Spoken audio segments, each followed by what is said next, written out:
So, last night's game, well, how do we look at it? It was not a great game. A draw was probably a fair result, don't get me wrong. We weren't at our best. Equally, we were not at our worst either. I was annoyed, but not to the extent where I was annoyed at Southend away or Fylde away or Ebbsfleet at home, Woking at home or recently Ebbsfleet away. I think we came up a tough game, battling hard. Obviously, we know York are battling. We knew it wasn't going to be an easy game. Obviously, when Fond up put us in the lead, I thought that was it. I thought we'd go on and win the game. Obviously, be interested to see was it an offside or not. That goal, the angle I saw, I couldn't really tell. But when the highlights are on, we'll have a good look at it. I wouldn't say there's hardly a lot of impressive players. What was worrying was the lack of firepower on the bench. Now, it's fair to Mellon, when he signed Garner, when he signed Dallas, he didn't anticipate Norwood getting injured either. So that's why we're a bit short on space, because we had bodies, we had to get rid of players on loan, Willoughby and Nuttall. It's just unfortunate the way it's worked out. I'd be tempted to, again, have Reid on the bench. I know he's out of favour, doesn't look like he's in Mickey Mellon's plans, but just as a plan B at the moment, if case injuries, someone that can come on, liven the game up, change it if need be. Obviously, it said we were a bit predictable at times. We were solid about, we restricted York. They didn't get that many chances equally. We didn't create that many either. Easter Tuesday started taking its toll, or maybe we just came up against a team that recently their commentator again made a point about their fans booing them off against Dorking and whoever they played before that. So obviously they had their eyes on it. Obviously we couldn't raise the bar that much as we'd like to have done. But on another day, we would have won that. On another day, we probably could have lost it. So it's one of those. But when on Saturday, and I still think it's a decent point because we won on against Maidenhead as well. Obviously, it's like it swings and roundabouts, and some days you get the look, some days you don't. I wasn't a fan of the ref particularly. I thought it was too much stopping, starting, and too quick to not let the game flow. But we've come to use the referees in this league now. For every good one we get, we know we're going to get quite a few that are, they like the attention.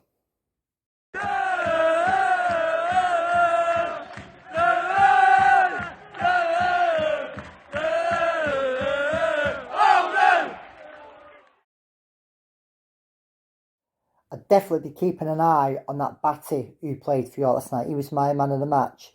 Equally, that Charlie Allen who played, who they signed on loan from Leeds, makes TV. I thought he had a good game himself. And obviously, if we do get promoted or where we stay next year, and if he comes available again, we have had decent youngsters over the years from Leeds. Remember, A.D. White being one of them.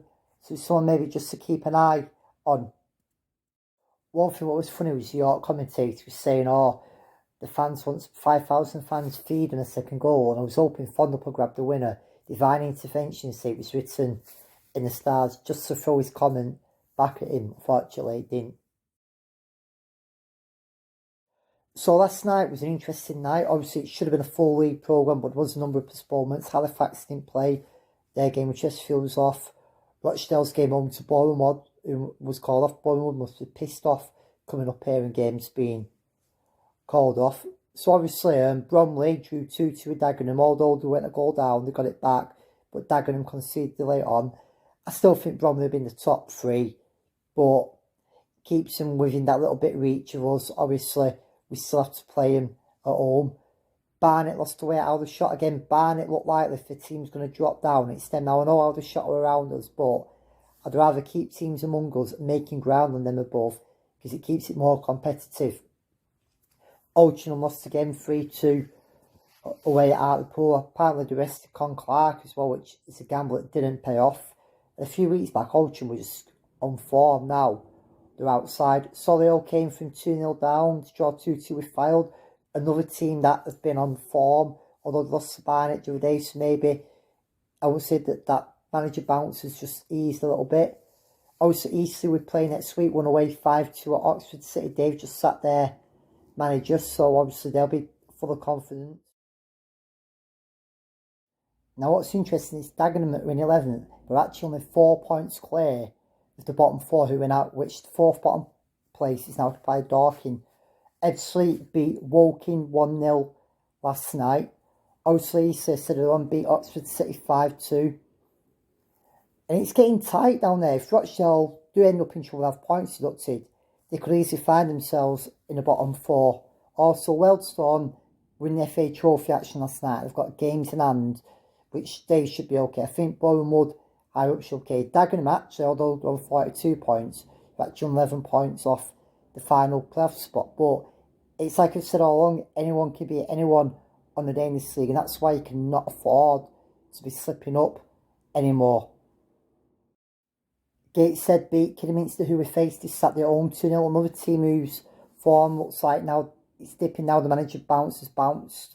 It's gone for Phil Brown, which, to be fair, win on Saturday, it makes up for the draw today. Which, to be fair, I said originally a minimum of 7 points in the next 3 games, and we'll take that.